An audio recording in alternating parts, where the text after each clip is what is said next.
Hi everyone, this is a short tutorial on how to do your Speaker One Sheet. This is the course for the Speaker One Sheet and a brief add-on on what I'm going to be doing is changing my media kit. I've already started to change it. I made a copy first. As you can see, this says copy of a copy of a copy. I made a couple different copies in order to manipulate them. I'm going to change the name. I've already changed it to Speaker One Sheet, and I'll be using the media kit because it's so much easier, means I've already done all the work and can really just cut down the media kit to 2 or 3 pages, which is what your speaker sheet should be. I know it says Speaker One Sheet, but most people don't adhere to that. Anywhere from 2 to 3 pages about who you are and what you have to offer. The first thing I'm going to do in the media kit, I have this little introduction page. I'm going to just completely delete it. Remember, I made a copy, so I'm still all good. I'm also going to delete this. Going to delete this first page. I'm also going to delete, I actually made a copy, I didn't delete it. I'm going to delete this about me. I'm going to put some of it here, and I'm going to put my topics. One of the things you want are really enticing and engaging topics. So I have decided to tout my own horn about 3 different things. That is disability, because I have a physical disability, women's empowerment, and I will make this a little bit bigger because even I can't see that I spelled women's empowerment wrong. Women's empowerment, and then writing and publishing.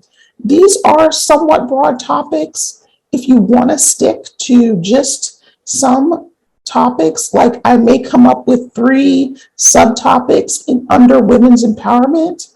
Overcoming adversity at work might be one, dealing with prejudice and limits in the workplace, or horrible bosses. Nobody wants to admit that.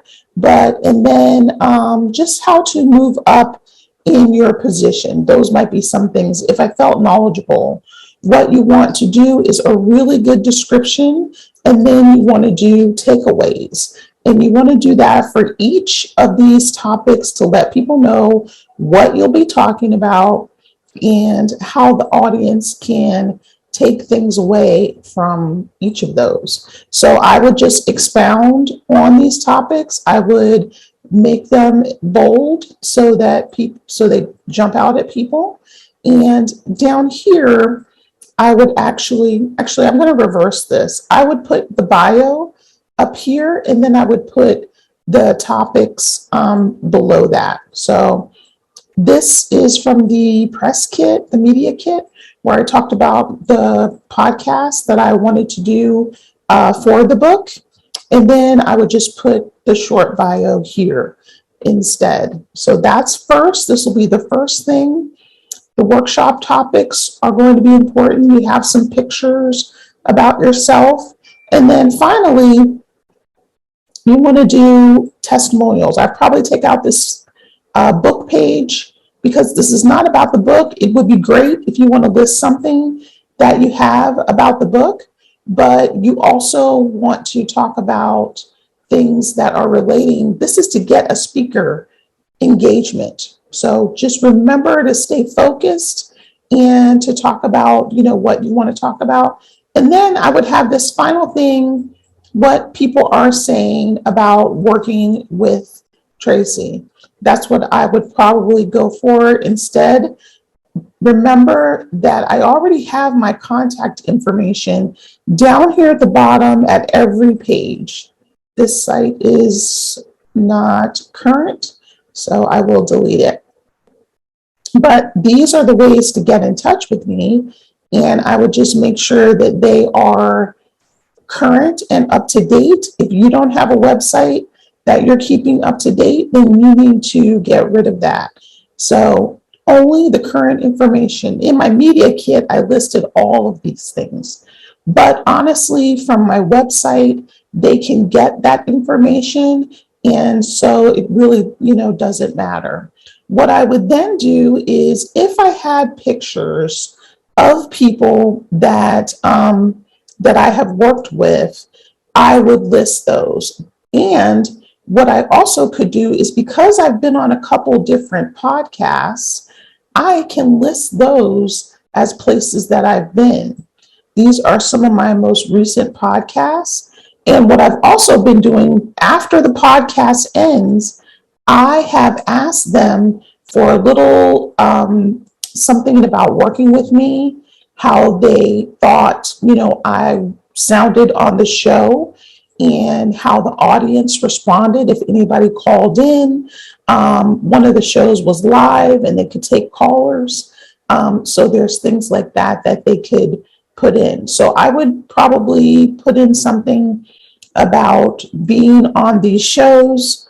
Also create a link to the podcast so that they directly to my episode. Remember, don't make people work too hard and try to find things that give them the opportunity to find things that are not about you and not relevant.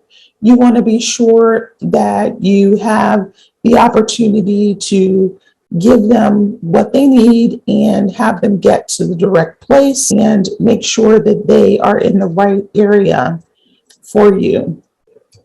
So say a little something. Maybe this aired 10/29/2021 or whenever it aired, to let people know and to also show people, where you've been and that people are booking you and that you have sound bits and sound clips. What you also want to do is maybe put something like this on your web page, your website, your home on the internet. Make sure that people can easily access information about you and make sure that they have the things that they need to encounter, do lots of pictures. And now we're down to 3 pages. Like I said, I'd probably get rid of this page.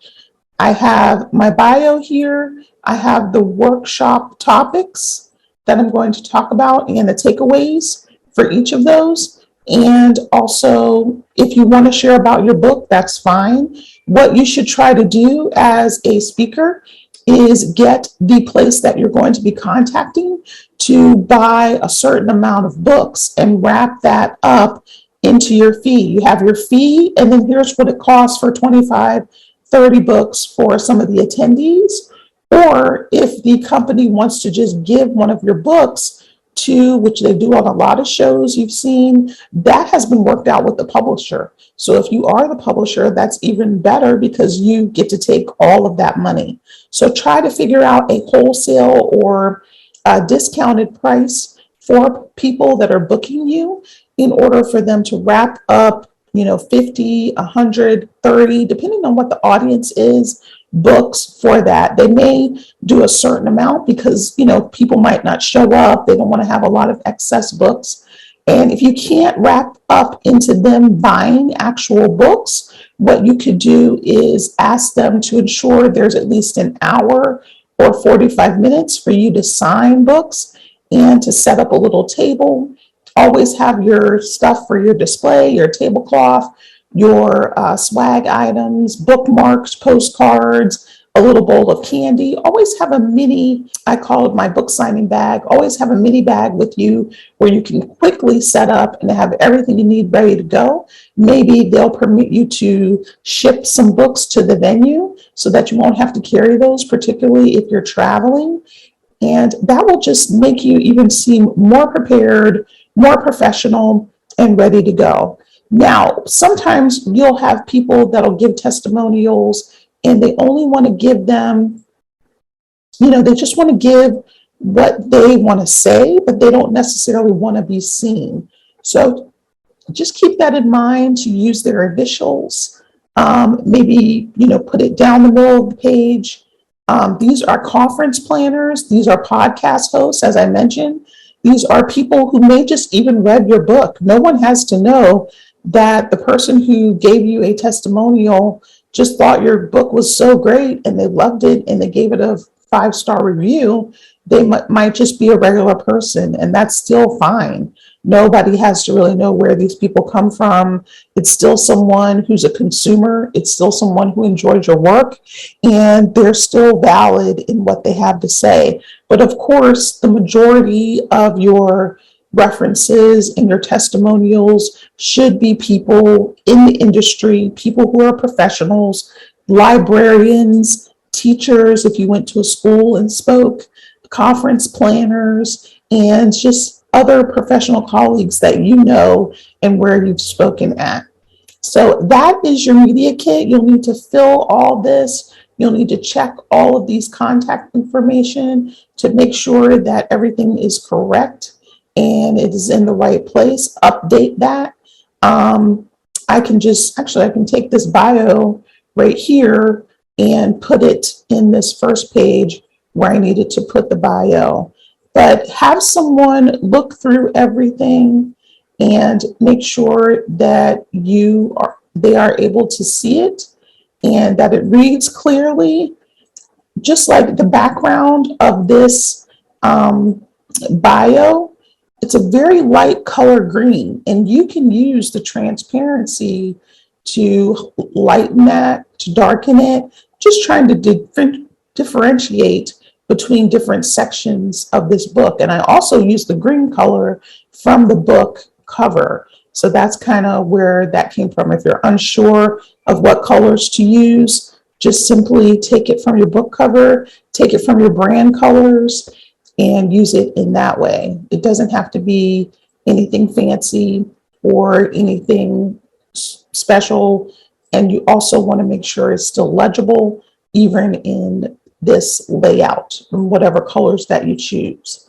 So like I said, I will go into more detail with an actual description of what is Disability Women about, what is women's empowerment, what's your 1 or 2 topics under there, and what is that you can talk about and offer under writing and publishing.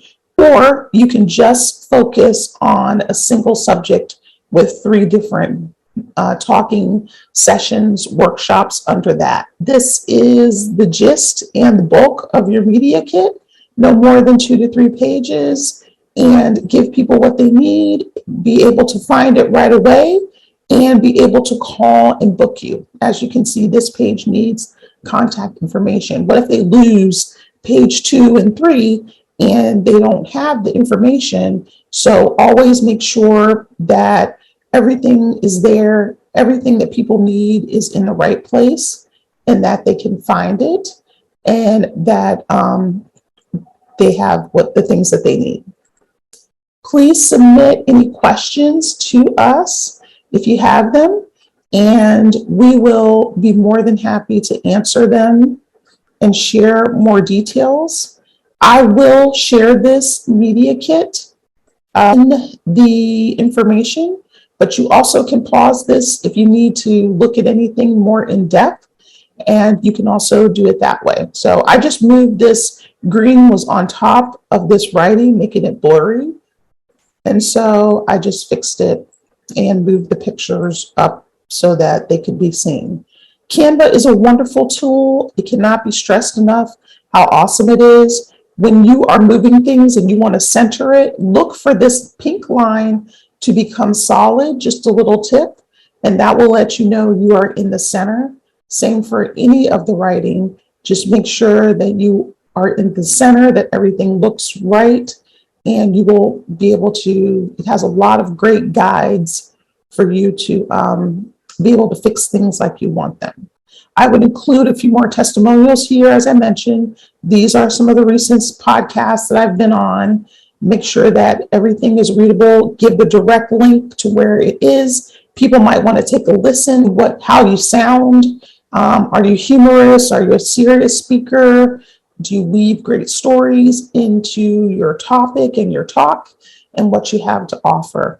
This concludes this short tutorial on using Canva to build your Speaker One Sheet, and we will see you in the next class. Thanks so much.